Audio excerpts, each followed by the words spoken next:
Oh, this is gonna be a fun way to end this year.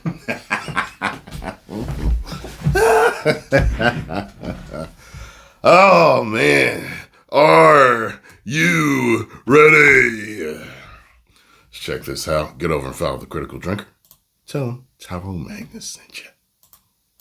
Well, it's that time of year again, dear viewer. That hazy time between Christmas and New Year, when everyone's full of party food and cheap Prosecco and not entirely sure what day it is, and every content creator on YouTube gets all reflective and Say cheap Prosecco? I don't think I've ever heard that before. misty-eyed as they look back, and every content's full of party food and cheap Prosecco and not entirely sure what day it is, and every content creator on YouTube gets all reflective and misty. What the hell is, I need to understand what that is. I'm assuming it's liquor, knowing the drinker. Prosecco. Prosecco. Ah. It's a drink. As they look back on the highs and lows of the past 12 months, mostly by recycling old reviews to get a bit more mileage out of them. Everyone except me, of course, because the drinker would never steer you wrong. Believe that. Anyway, with all that in mind, I've done my best to sort my top picks into three main categories. Okay. The good, the bad, and the ugly. I've chosen my 5 best movies or shows of the year, the 5 worst, and the 5 that I consider most disappointing or just plain forgettable. And damn, was it a tough decision to make. Talk about a target-rich environment. I feel like I say this every year, but 2025 really does feel like one of the most disappointing years ever in movie history. Yeah. The summer movie season saw a string of flops and underperformers, nothing really standing out and capturing the public imagination. Cape shit movies continued their sad descent into cultural irrelevance. Franchises continue to get stripped for everything they're worth, and even TV delivered some absolute clangers that are gonna live on in infamy.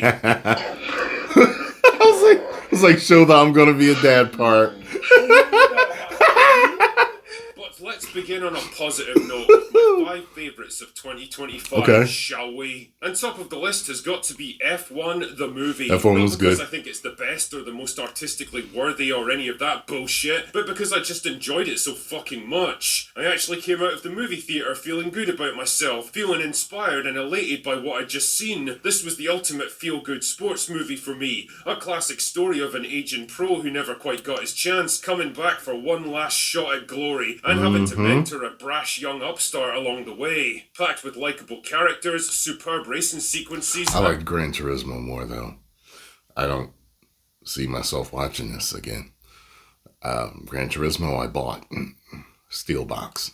And driven by a commanding performance by Brad Pitt, who seemed to have stopped aging at some point in his mid-40s, it's one of those rare films today that doesn't treat the older generation as laughable relics of a less enlightened time who need to be ridiculed and forgotten, or as disposable stepping stones to elevate their younger and better replacements. It's just a fun, sincere, action-packed sports drama, and if you missed it when it was out in theatres, I would absolutely recommend it over the holidays. And I still can't believe I'm saying this, but the number 2 spot goes to a Star Wars show. Oh, I didn't watch it. It just don't have it in me. It's practically heresy in this day and age. What can I say? Season 2 of Andor was absolutely superb TV. Movie-level production values, mature storytelling, compelling characters, and great performances all came together into a season finale that justified every penny spent on it. Andor's the kind of project we'll probably never see again from Lucasfilm. A distinctly mature, thoughtful, and complex take on a Star Wars universe that's leaning more and more towards cutesy aliens,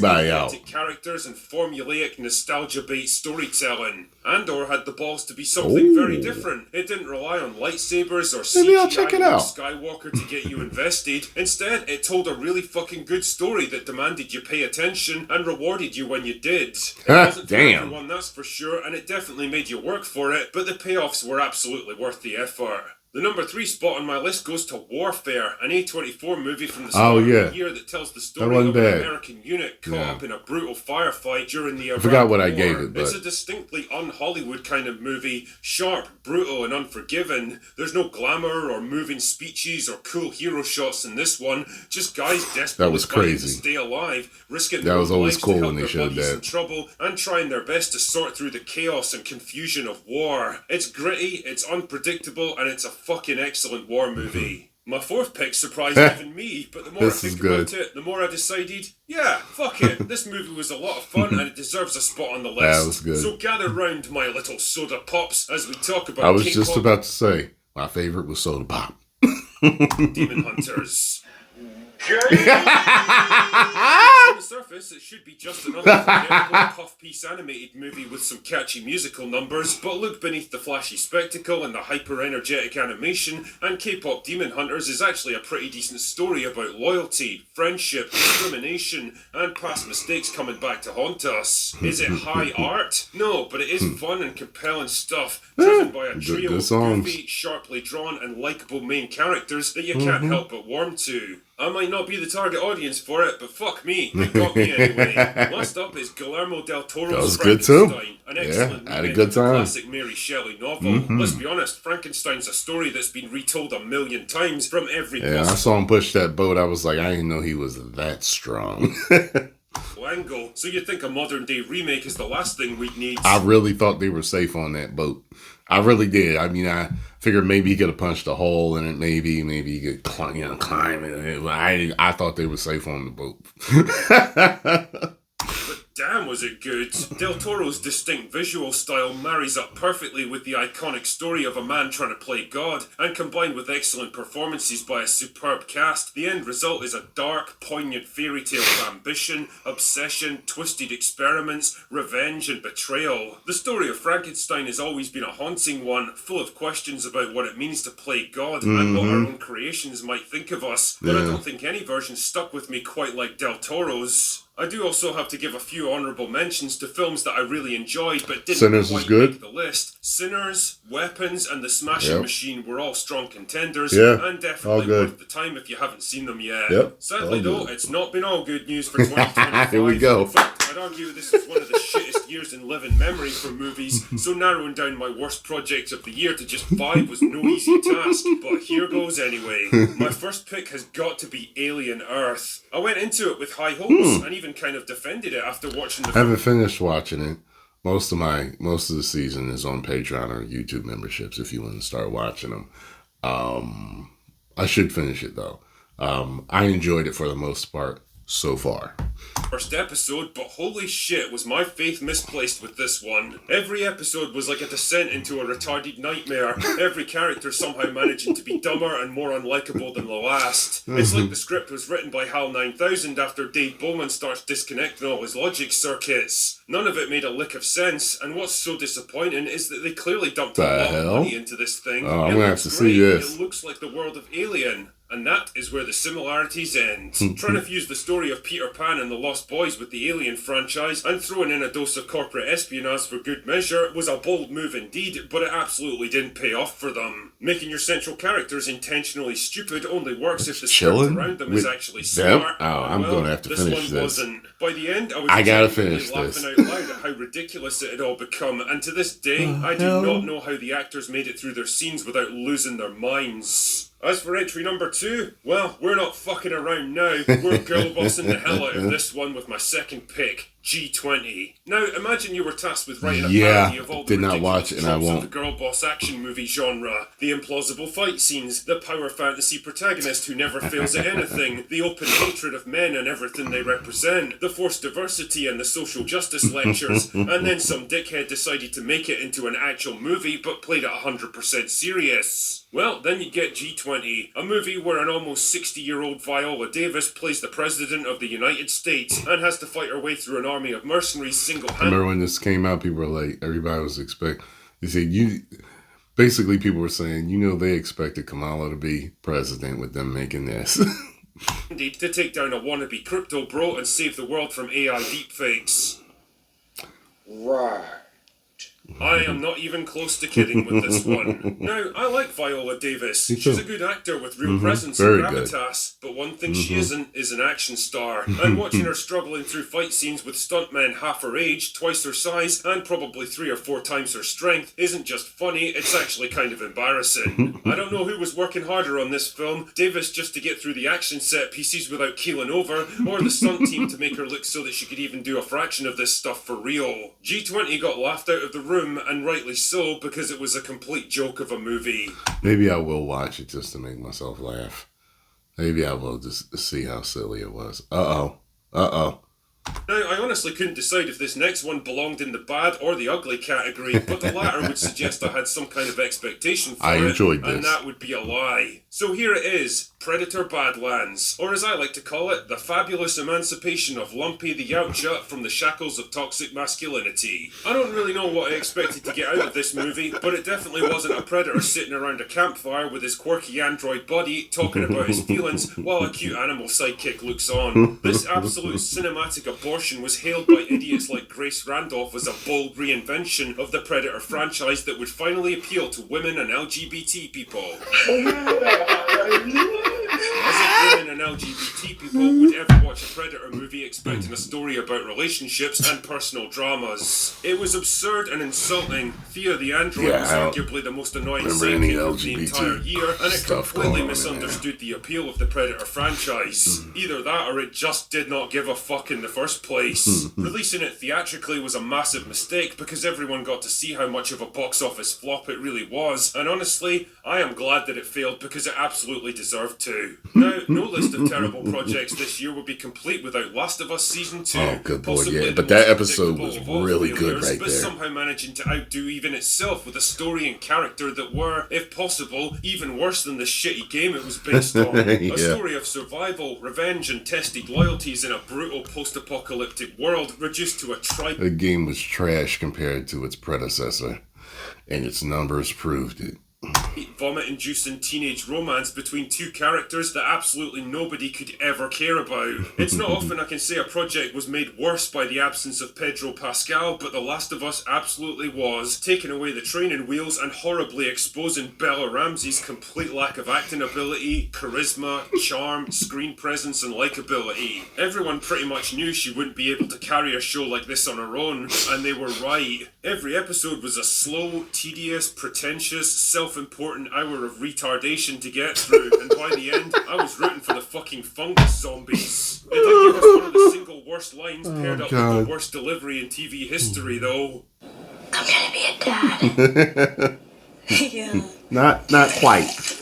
Not quite. My last pick was as inevitable as a hangover on New Year's Day. Star Trek Section 31 was a strong candidate for one of the worst movies ever made. Never mind the worst movie of 2025. I had heard they were destroying entire Star Trek, so it's nowhere on mine. The Star Trek franchise, and I'm including the J.J. Abrams movies in that. Part heist movie, part revenge story, part space adventure, and all complete ass. It's like Taika Waititi's idea of Star Trek if you performed a frontal lobotomy on the guy. A cast of cartoonish morons led by Michelle Yeoh, who doesn't seem to know why the fuck she's there or what even's going on, and decides to chew the scenery with the kind of unbridled hamminess that would make a pantomime villain blush. It's a film that feels like it was made purely to spite the old Star Trek fan base. What's left of it, at least. Like Alex Kurtzman and his buddies know that everyone hates them now, they know their time's coming to an end, and so they set out to do as much damage as possible with shite like this. Whether it's the tedious revenge storyline that's been done a million times before in modern Trek, or the terrible acting, the insufferable characters, the ugly, cheap set design, or the laughable action scenes, every single aspect of this film feels like it was flung together in a single afternoon by people whose knowledge of Star Trek consists of about 15 minutes surfing Wikipedia. It was a disaster in every sense of the word, a complete waste of $100 million, and outside of trying to fuck a meat grinder, it was probably one of the worst ways to spend 95 minutes of your life. Oh yeah, and you're probably thinking to yourself right now,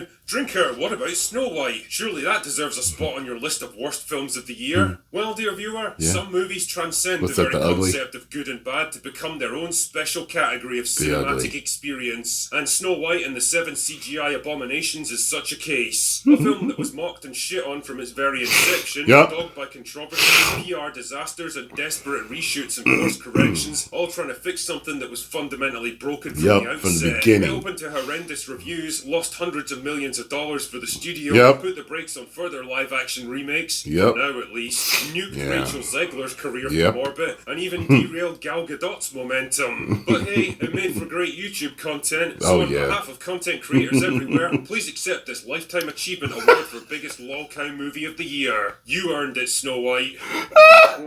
It's Hollywood, baby. Yes. This final category belongs to the most disappointing, forgettable, or downright This was pointless good. movies I'm of sorry, this is... 2025. And in a way, this was probably... The Naked Gun was good. I was laughing my behind off. I'm mad that it failed. Liam Neeson, he's good. He's good. I need this to return. Hardest to narrow down because I'm pretty I sure enjoyed this too. at least 20 spots with this shit. But let's try to be discerning, shall we? Didn't the see first this, one but was I an heard it was obvious horrible. pick. James Gunn's Superman by James Gunn, a movie that was so overhyped and overpromoted. Yes, absolute garbage. That people were tired of the fucking thing before it even came out. Yep. They really pushed out all the stops with this one. They bombarded us with teasers, trailers, Tired clips, of it from the first and at suit center of reveal. it all, James Gunn himself, who just couldn't shut the fuck up about this movie. Unfortunately for him, the film itself was the very definition of mid, weighed down by a bland and uninspiring protagonist who clearly wasn't James Gunn's creative focus, a meandering plot riddled with holes and inconsistencies, goofy attempts at irreverent comedy that usually failed to land, and a growing realization that James Gunn can really only do one kind of movie, Guardians of the Galaxy. Superman was his big shot, his chance to launch the brand new DCU, and he fumbled it big time. Now, the only reason I even remember this second movie existed is because I trolled through my old reviews of the year and suddenly realized, oh yeah, Electric State was a thing, wasn't it? I mean, I didn't think it was possible for a film of similar budget to have even less cultural impact than Avatar, but somehow this misfiring wannabe sci-fi fantasy epic found a way. Long, tedious, and grindingly slow-paced, with a pair of lead actors who have all the chemistry of a bowl of Russos. Brown, who's so desperate to escape the childhood role that made her famous that she's speedrunning her way towards middle age. It's a movie that doesn't seem to know what it wants to be or even why it exists. And after slogging through 2 hours of shit dialogue and terrible action scenes, I've got no idea either. This second movie was a difficult pill to swallow because on the face of it, Mickey 17 looked like a promising sci-fi action movie with a wickedly satirical streak made by the director of Parasite and with a strong cast that included Robert Pattinson, Toni Collette and Mark Ruffalo. What we got instead was a painfully unfunny comedy that even Pattinson couldn't salvage, a fragmented and borderline incoherent plot about loan sharks, deep space colonization, a love triangle that goes nowhere, a lecture about immigration that nobody asked for, and possibly the most on-the-nose SNL reject impression of Donald Trump the world has ever seen. Whatever magic allowed Bong Joon-ho to make Parasite, it absolutely didn't translate into big-budget sci-fi action movies. The film flopped hard, everyone forgot about it like a week later, and the world kept on turning like nothing happens. Now, I can't say I've ever been a huge fan of the Jurassic World movies. I was alright with this. In fact, I'd say that each of them has managed to sink to even greater depths of retardation and creative bankruptcy, but I did at least hold out some kind of hope that they might have learned their lesson with Rebirth, clearly intended to jumpstart a third trilogy of these movies. Nope. If anything, it's even worse than what came before. A story that manages to be both crushingly derivative and mind-bendingly nonsensical, with a group of supposedly intelligent characters who manage to make the worst possible decisions in every situation, and a plot that hinges entirely on a Snickers wrapper getting sucked into an air vent.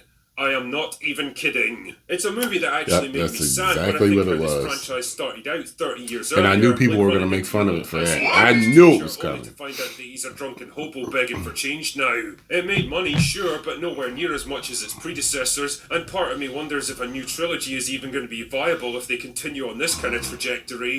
Now, if ever there was a movie that highlighted just how far the MCU has fallen, it was Captain America: Brave New World, a film that completely lost confidence which I in enjoyed itself for the most what part. it was doing, a lot of people hate it. Reshot multiple times in a desperate attempt to try to please everyone, and ended up satisfying no one. Marvel made their intentions clear with Sam Wilson's character in Falcon and the Winter Soldier, a shamelessly race-baiting social justice struggle session that spent most of its time lecturing its own audience and pushing the message so fucking hard that it ended up breaking itself. I'm willing to bet they were fully prepared to double down on all that shit with Brave New World, only to realise it was about as popular as a spunk-flavoured lollipop, and desperately back midway through production. Sliced up Frankenstein's monster of a film, made story arcs from like 3 different movies. Plot points come and go faster than internet memes, characters are introduced and then dropped without warning, and major story elements fizzle out into nothing or get brought in suddenly with no build-up.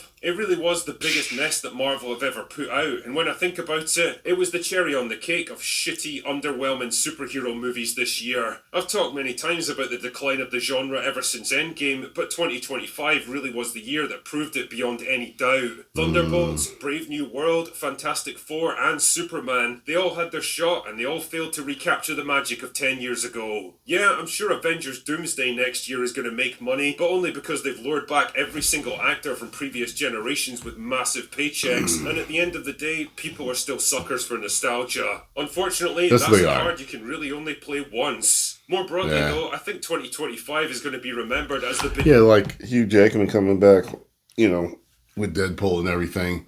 Like, that was nostalgia bait, and there was a lot of fan service in there, and I had a good time.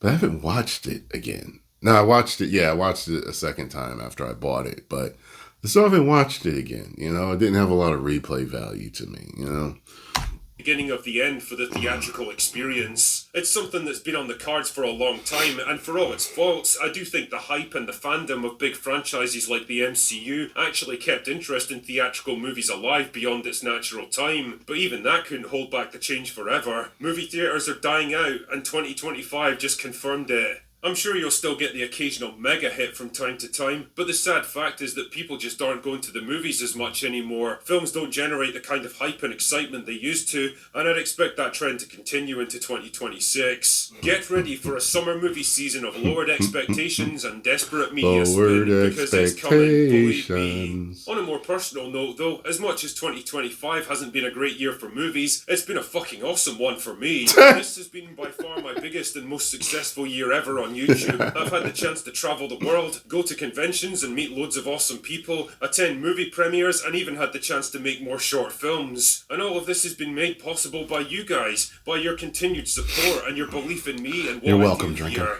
And for that, I'm never going to stop being grateful. So as 2025 winds down, the drinker shall raise a glass to all of you, because you earned it, my friends. Anyway, that's all I've got for this year. Go away now. All right, y'all. 10 million subscribers.